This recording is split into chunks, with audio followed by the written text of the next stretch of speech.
Olá, vamos continuar aqui desenvolvendo a nossa pilha e nessa aula vamos fazer então o processo de pop, ou o processo para desempilhar um elemento da nossa pilha. Nós já temos aqui o empilhar, que foi feito na aula anterior, vamos então desempilhar. E aqui eu te peço um pouquinho mais de atenção, porque tem um detalhe importante aqui. Olha só, se eu quero desempilhar, a gente vai sempre trabalhar com o topo, lembra? Tanto o inserir quanto o remover, ou o empilhar e o desempilhar são feitos no topo. Porém, a função desempilhar normalmente ela retorna o topo que ela desempilhou. Então, se eu quero alterar o nosso topo, mas também retornar o nó que eu desempilhei, lembra, toda função só consegue retornar um valor, eu não consigo retornar dois valores, o novo topo e o topo que eu desempilhei. Então, aqui nós vamos precisar trabalhar com ponteiro de ponteiro, ok? Vamos lá. O nosso retorno então será o nó que foi ou que será desempilhado. Eu vou chamar a função de desempilhar. E aqui que está o ponto-chave da questão. Olha, nós vamos receber um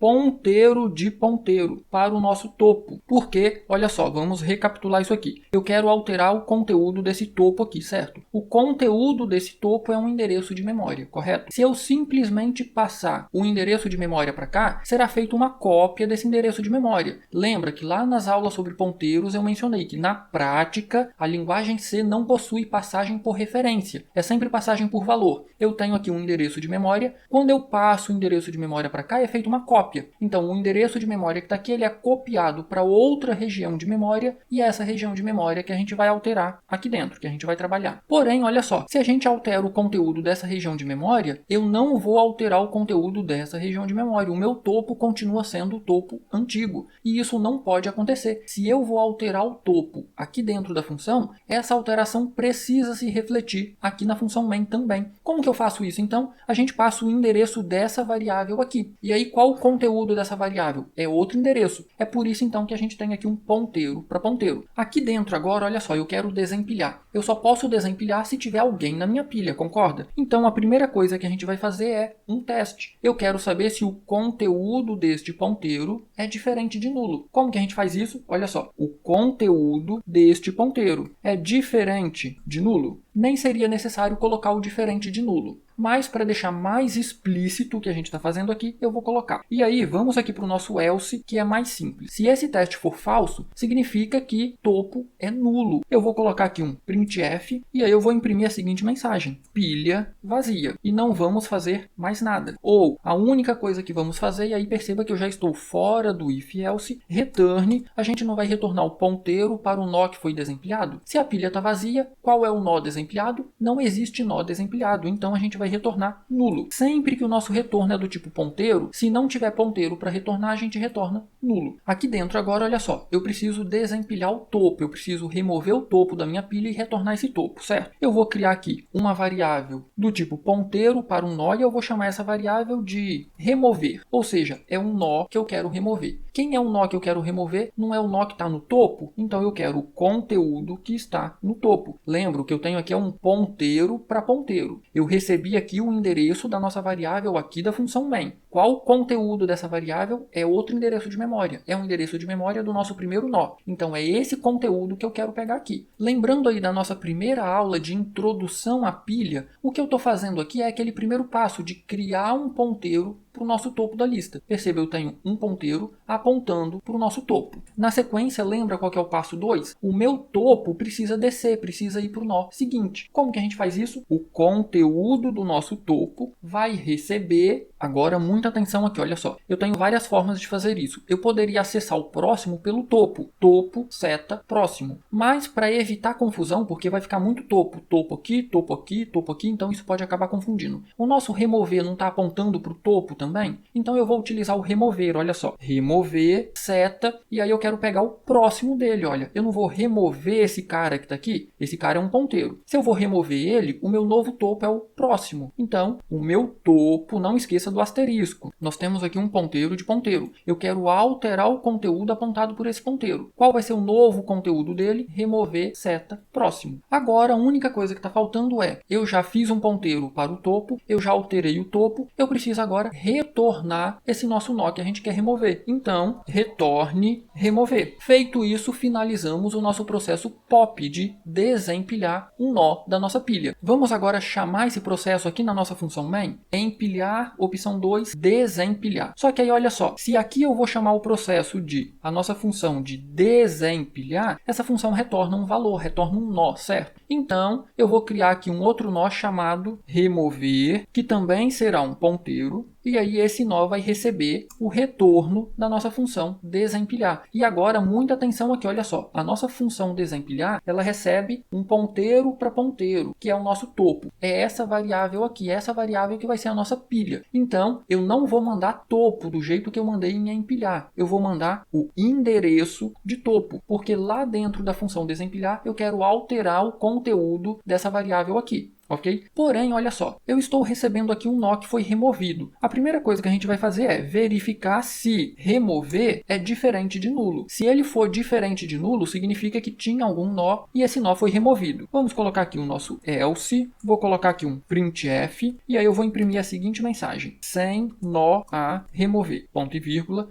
Agora aqui dentro, olha só, se foi removido, nós temos uma pessoa nesse nó, certo? Então, vamos chamar aqui o nosso procedimento imprimir pessoa, passando remover seta pessoa, para imprimir então a pessoa que foi removida. Vamos colocar aqui um printf e aí eu vou colocar o seguinte texto aqui: elemento removido com sucesso. Vou saltar uma linha e aí na sequência nós teremos então a impressão dos dados dessa pessoa que foi removido. Lembrando que esse imprimir pessoa ele já tinha sido feito, ele está aqui em cima. Ele recebe uma pessoa e imprime na tela os dados dessa pessoa. Ah, essa é a única forma de desempilhar? Utilizando ponteiro para ponteiro? Não. Existem diversas formas de construir estruturas de dados dinâmicas. Nós estamos vendo aqui uma forma e na sequência nós veremos uma segunda forma. E aí qual que você utiliza? As duas formas são eficientes. O ideal é que você aprenda bem uma forma e adote aquela que você achar mais interessante, que você achar mais fácil, que você achar mais intuitiva de utilizar. Se ficou alguma dúvida, posta nos comentários que eu terei o maior prazer em ajudar. E se você não deixou seu like ainda, deixa seu like nessa aula, vai, se inscreva no canal, contribua para o crescimento do canal. Do mais, um grande abraço, bons estudos e até a nossa próxima aula, onde nós vamos desenvolver o procedimento para imprimir a nossa pilha e testar se tudo está funcionando corretamente. Nos vemos lá!